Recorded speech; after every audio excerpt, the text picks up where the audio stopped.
Good morning, good afternoon, good evening. This is the recap of our council meetings yesterday from April 27th.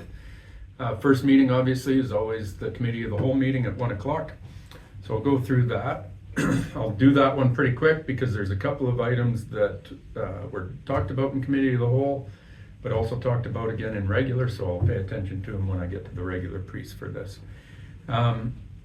But in the committee of the whole, the first one that came to us was Alex and Chris came to us with different options as to how we handle town sponsorship funds that come into the rec center for the in the arena. Primarily, you'll see the boards up there. The businesses pay to have advertising up on those boards. That money goes to support the clubs and town operations for those specific facilities. So, excuse me, but in the past, there's been a bit of a disjointed program where the town doesn't always know about what's being received and who's getting the money, and there's been inequity between who gets the spot on the wall, whether it's hockey gets all the spots and how much does figure skating get, how much does lacrosse get.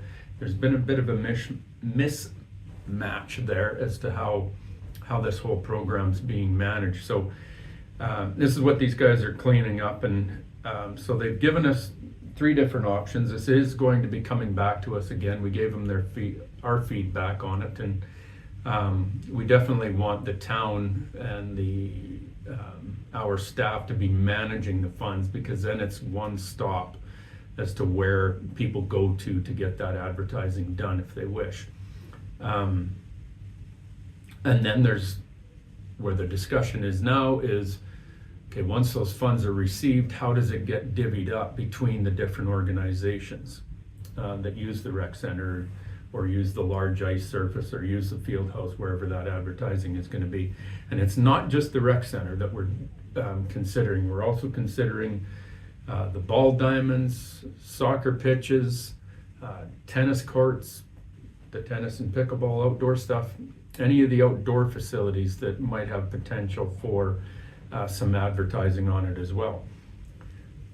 What we also don't want is to turn our town into what I call a NASCAR, where you're just plastering sponsorship and ads on every little section of chain link fence that you possibly can. That's not going to be a good look for us, and we don't. So we want to make sure that this is done respecting our community, respecting the aesthetics of our spaces, but at the same time offering an opportunity for maybe a little bit of funds generation for our sports group. So there's a lot more coming back on that one. They gave us a brief overview of the options. We gave them our feedback. You can listen to the whole thing on the YouTube video and hear what everybody had to say if you wish, but that's where that's at, and it's going to be coming back. The next item was a budget amendment. This is actually lowering taxes. I'm going to get into that in just a minute here, because the decision was actually made in the regular council meeting minutes, so I'll go through that. The other one that I'm going to bring back or touch on in the regular council meeting is the statutory bodies bylaw and the council appointments non-voting member on the library board, so I'll talk to that more. There were a number of questions that council had for administration. Councillor Brookwell was asking about the Crescent Ave mains replacement that's happening this year, and just making sure that a certain number of houses that don't have alley access have access to their houses while that construction's going on. Some no parking signs in Montrose, that was a concern. Lighting bylaw, and this is one that's been discussed with the permanent lights, the kind of, I call them permanent Christmas lights that people put on their house, but they use them year round. We've got it on the town office here as well, the administration building, and just how those are managed, and do we need a bylaw that talks about, because we have had a couple of complaints over the last couple of years of people running their lights as a strobe, which kind of disrupts the neighborhood a little bit if you're running a disco off of your house there. Councillor McGonigal questioning about some damaged catch basins in the Hamptons, so administration's looking into that. Councillor Cooey asking about changes to the AISH program and how that affects our FCSS, so we're going to have Shelley come back and give us some more information on how the government changes to AISH is affecting our community. Councillor McGonigal asking again about the sound system within council chambers, which we are working towards with Foothills County to get that rectified and a better system put in there so that people can hear properly, because it's not good right now. Hasn't been for many years. Councillor Nychuk just spoke about when he attended the land use bylaw meeting, and I guess a resident made mention that people were parking on the roundabout that's just at Spitzy School. So once that was actually only happening during the music in the park in the summer, where lots of vehicles get parked and they want quick access, but you cannot park within the traffic circle. There's parking up the street in front of Spitzy School and down by St. Benedict's Anglican Church and other areas in front of our business, etc. But you can't park in the traffic circle. It's not built for parking, so please don't do that. Our bylaw guys are on it, and they got those vehicles removed anyways. But that was the committee of the whole meeting. The regular council, the first item was audited financial statements. This is a housekeeping thing that we do every year. So once our year end is done, all our financial statements get legally audited. Michelle came and helped present along with MNP LLP, who does the auditing. They had no concerns with the audit, so council approved it. Council committee bylaw and the statutory bodies bylaw. This is one of the ones that I was talking about in committee of the whole. Basically what this is we have a member, currently Councillor McGonigal, that sits as a board member on the High River Library Board. And ever since I've been here for sure, and I know prior to that as well, there's been some issues and just, I won't call it conflict. I guess a couple of them have been, I would call conflict, but as to, because the council member is a voting member on that board, is there a conflict of interest between the town owning the facility and how it's being run, and should that person vote or not vote?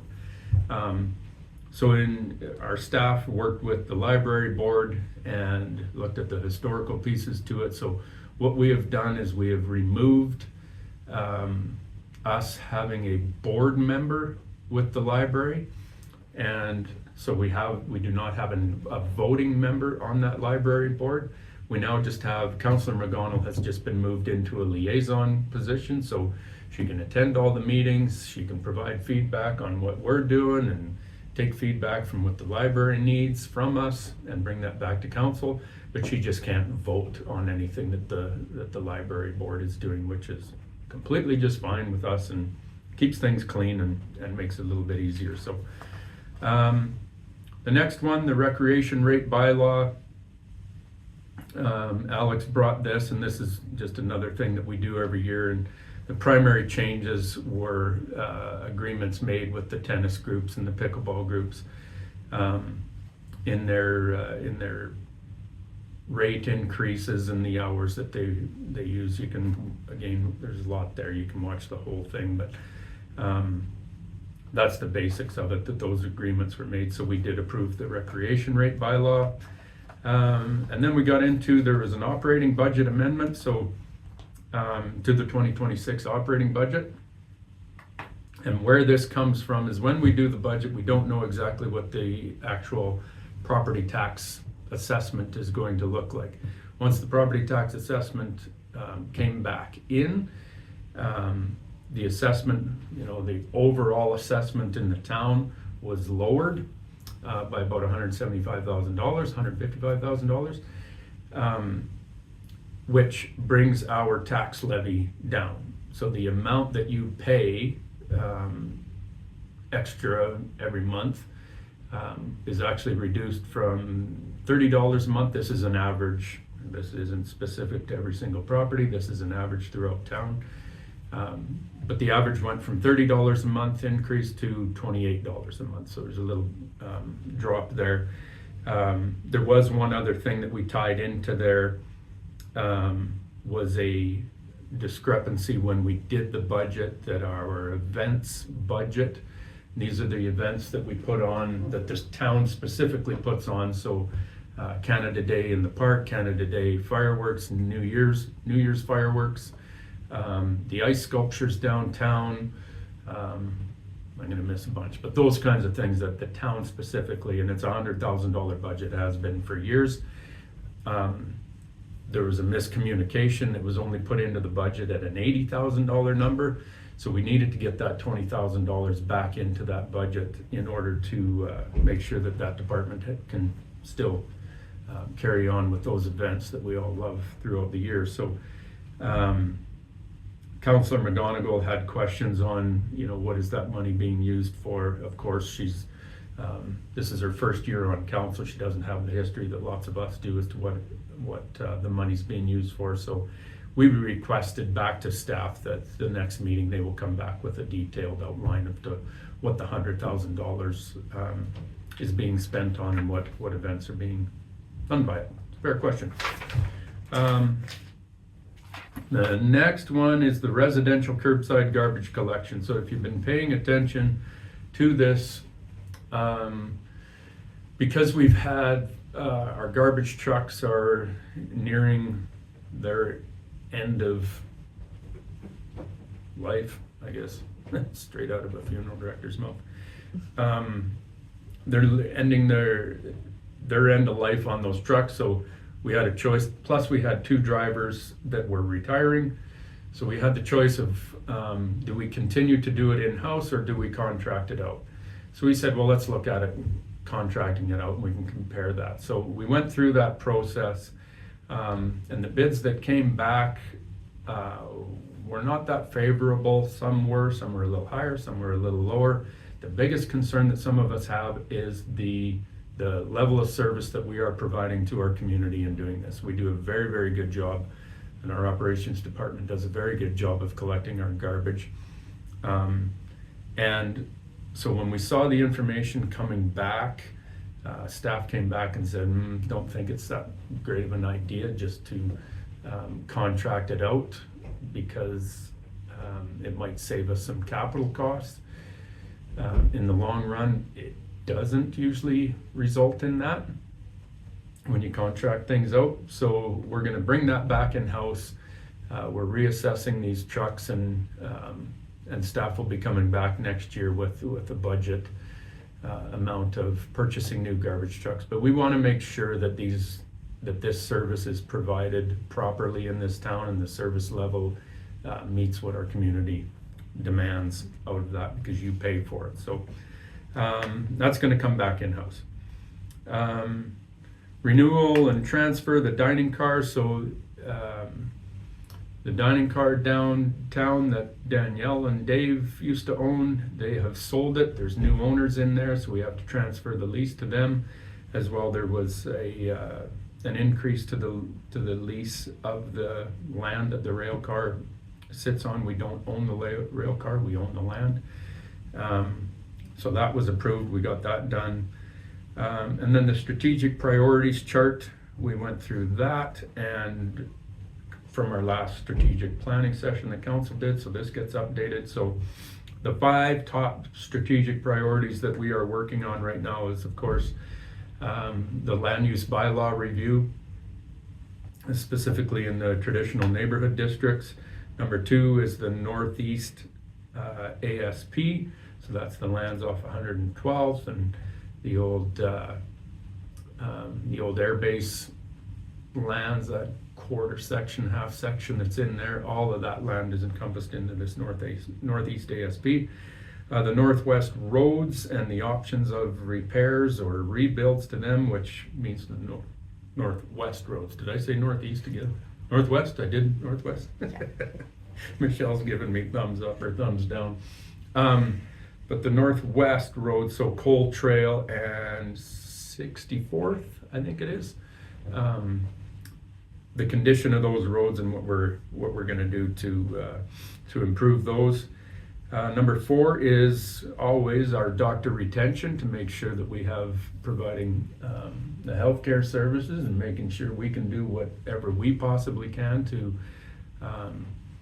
not only attract new doctors to this town for everybody, but retain the ones that we do have. So of course we own all of CCMC, Charles Clark Medical Center now, so part of this is now that we own it, is coming up with a lease agreement with the doctors in that facility.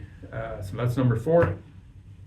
And number 5 is the sport field upgrade. So all of our the ball diamonds and soccer pitches, and working with the school divisions, whether it be the ball diamond up at Highwood High or the soccer pitch at Holy Spirit or Notre Dame. Can't remember which one. But working with those school divisions in making sure that we're doing a better job of providing soccer pitches and outdoor baseball, of course. So that's it. That's what we got. Thanks very much. Take care. Bye.